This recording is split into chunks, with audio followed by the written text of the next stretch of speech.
आप रहे हैं ना, चौकीदार रहे हैं, पूरे समाज की सेवा किए हैं, सबसे घुले मिले रहे हैं। सरकार की जमीन कभी भी सरकार ले सकती है, कभी ले सकते, जरूरी आगे है ना। प्राइवेट वाला जमीन अपन प्राइवेट जमीन भी ले लेता है। तो इसीलिए आप लोग से हम आग्रह करेंगे, विनती करेंगे कि आप लोग का जहाँ जगह मिला हुआ है वहाँ पर बना लीजिए। अब तनके तो जमीन चाहिए, वो बन जाएगा ना, तो आप ही लोग के जमीन का वैल्यू बढ़ जाएगा। वो जमीन का कीमत जो कल बढ़ जाएगा, वहीं पर दौरी दुकान सब शुरू करिएगा, आप ही करिएगा, क्योंकि बगल में आप ही का है।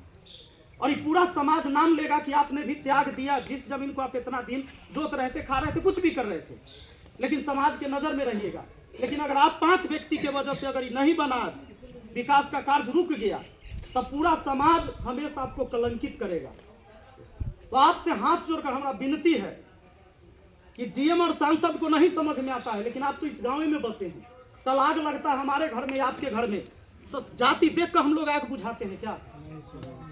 सब बुझाते हैं। तो हम सबको इसी समाज में रहना है। और डीएम साहब, जब आपके सीओ मैडम ने रिपोर्ट दे दिया आपको, अरे रिपोर्ट कैसे दिया था? जमीन सही था तब ना।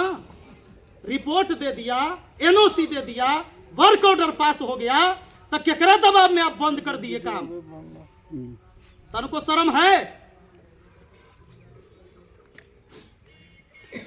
इस समाज के किसी व्यक्ति को दिक्कत नहीं है कि हमारा कौन जाति के आदमी विकास कर रहा है, क्योंकि अगर कचरा और गंध मचेगा हमारा घर के बगल में, तो महक हमरो ही आएगा।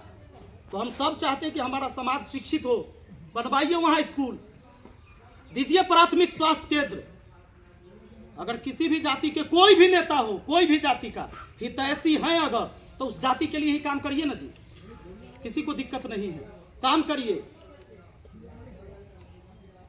बाकी वो लोग जो वहां चिल्ला रहे हैं, पूरा समाज बैठा है, उनको 4-4 बार निमंत्रण दिया गया है, लेकिन समाज में बैठने के लिए तैयार नहीं है।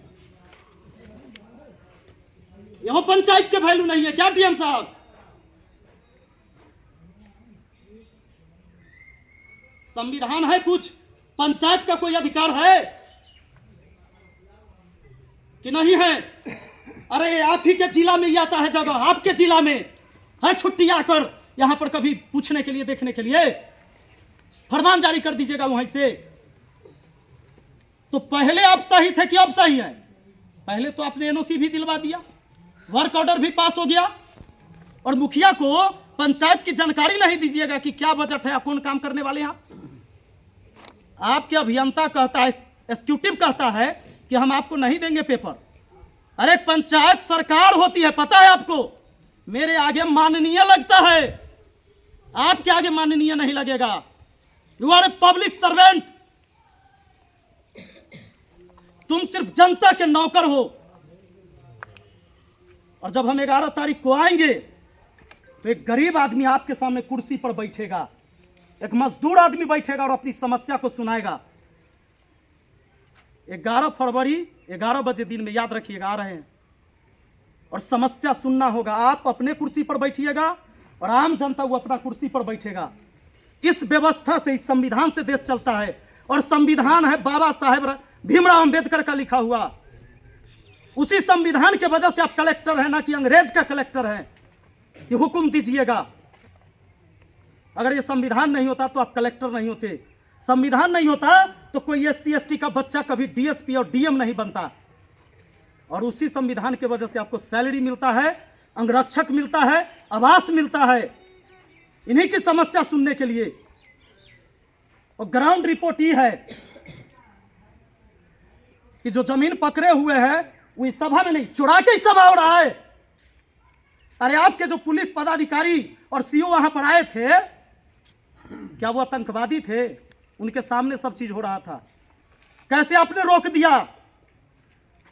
वर्क ऑर्डर देने के बाद कैसे रोका? और लिखित में नहीं रोका है, मौखिक में। आपके CO और SDM कहते हैं कि डीएम साहब का दबाव है, लिखित नहीं दिया है, लेकिन काम नहीं करना है। कैसे होगा समाज का विकास?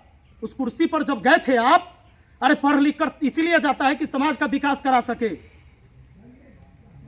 और क्या है शिक्षा का मतलब? जब आप अपने जीवन में ऐसा ना जाने कितनी गलतियां किए होंगे।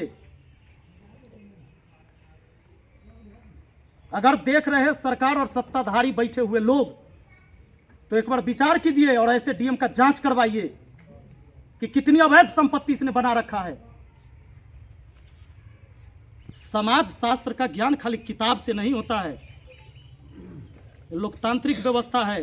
इस देश में जनता राजा होता है, तो जनता राजा है तो राजा अपने कुर्सी पर बैठेगा। 11 फरवरी को हम आ रहे हैं, मिलिएगा जरूर। बहुत बहुत धन्यवाद।